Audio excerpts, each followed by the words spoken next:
Prime Minister, what would you expect from a deep reform of the multilateral development banks and the international institutions? Excellencies, ladies and gentlemen, good morning.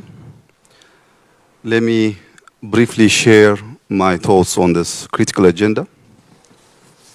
The developing world, particularly African countries, are facing a cocktail interconnected crises.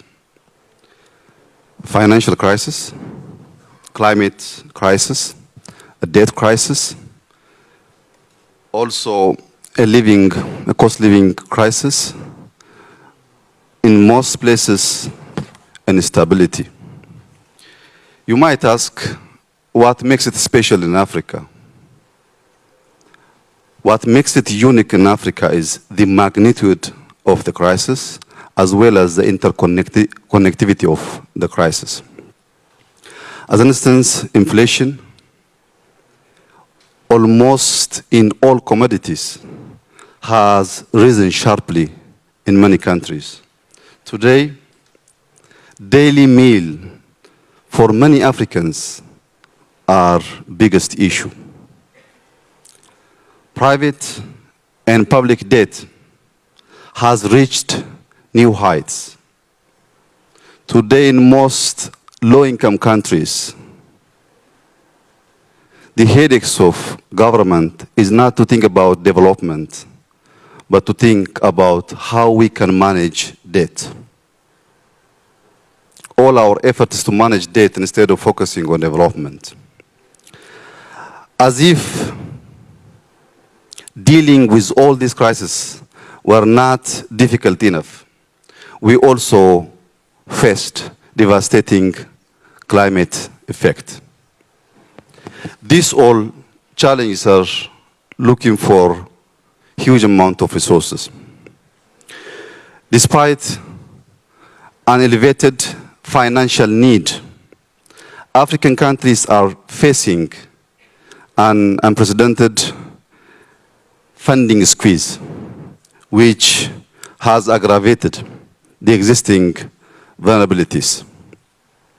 In my opinion, if we fix this problem in a place where we can find it in bigger magnitude, if we succeed in Africa, it will help us all to bend the arc of development history, because challenges are the largest in Africa and the needs are the most urgent. In a place where challenges are large and needs are urgent, fixing the problem, it might help us to correct our course and to handle similar challenges in different parts of the world. Accordingly, our goal should be to safeguard macro stability, to support low-income countries, also to sustain future prosperity.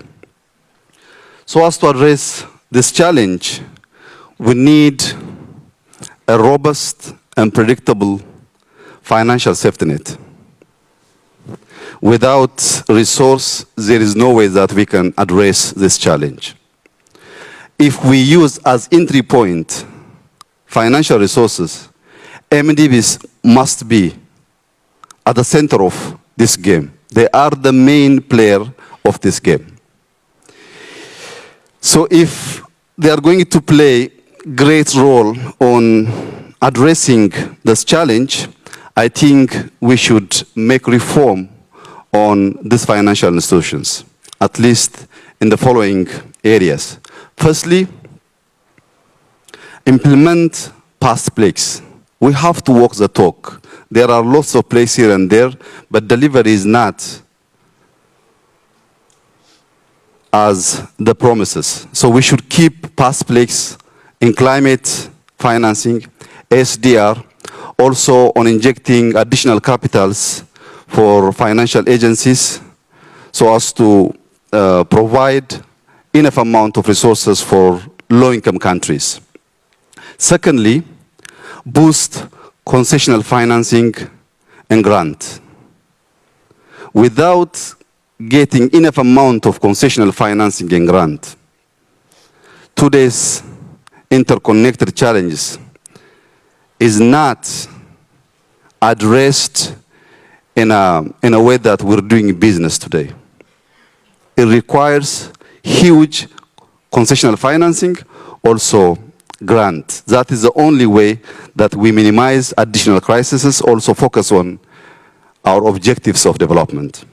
Thirdly, we have to finance green future. I don't know what others are doing. In Ethiopia, we're financing on low carbon pathway. 98% of our energy sources from green source. We're investing on hydro, we're investing on wind, we're investing on geothermal, we're investing on solar energies. Beside this investment on clean energy, we have also an initiative called Green Legacy.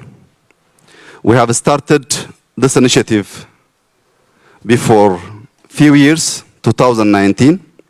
The initiative will continue till 2026. Till last year, from 2019 till 2022, we have planted 25 billion seedlings. This year, we just started last week, we're going to plant in the next 3 months 7 billion seedlings. In total, this year we'll reach 32 billion. Till 2026, the objective is to reach 50 billion seedlings. Imagine if Ethiopia is investing $1, starting from preparation of seedlings all the way to plantation. We are investing specifically on climate $50 billion. If we could collectively invest this amount of money, we can easily tackle the challenge that we're facing today. We are doing it because we're mobilizing over 25 million people every year. We do have more than 125 nurseries to prepare those seedlings. I think from World Bank, from all stakeholders, supporting these kinds of initiative would help us to tackle the current challenge that we all are facing. But from our side, we're doing it, we'll continue to support neighboring countries to join us this Green Legacy initiative. The last but not the least is to reform multilateral developmental banks. I'm sure the new CEO, the new president of World Bank, is the lucky person. I'm sure he will not stay in the office for a couple of years and leave us without doing significant reform which will impact all of us. We Africans are expecting World Bank and other multilateral developmental banks to focus on poverty reduction, also on boosting shared prosperity. I thank you. Thank you, Prime Minister. Prime Minister, you have the final word. The purpose of concessional finance is to address market failure and also to be a catalyst for development. Today, we all are witnessing market failure, left and right. So, having enough concessional financing to address this challenge is very critical. If we take, as an example, inflation, where specifically food commodities. Today, food commodities are skyrocketing. Theoretically, the solution is clear and simple. When you face difficulties on demand side, intervene in supply side, invest on productivity. But that simple solution is not working today. In Ethiopia, we've been importing wheat for the last 6 decades. And then before a few years, we have decided to start summer wheat productivity and to stop importing wheat to our country. We have achieved to increase our productivity more than 15 million quintal per annum. For the first time, after 6 decades, this year, we didn't import wheat from anywhere.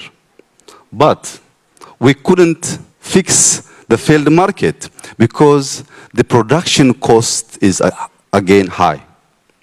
Fertilizer, minimum 3-4 folds up. Machineries, irrigation systems, pumps, fuels are very expensive.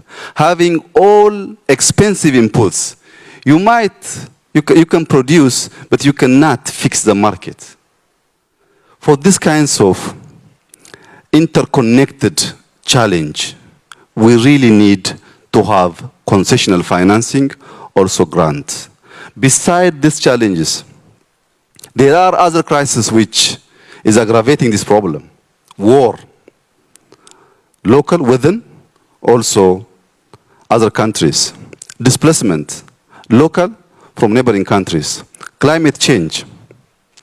These all interconnected challenges are demanding to get huge amount of concessional financing and grant. In my opinion, all of my colleagues were properly sharing their thoughts on this critical agenda.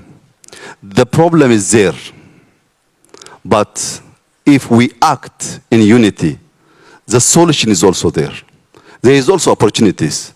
Let's act synergistically. Let's act today, and we can fix this problem, and then the next generation will have a better world. Thank you.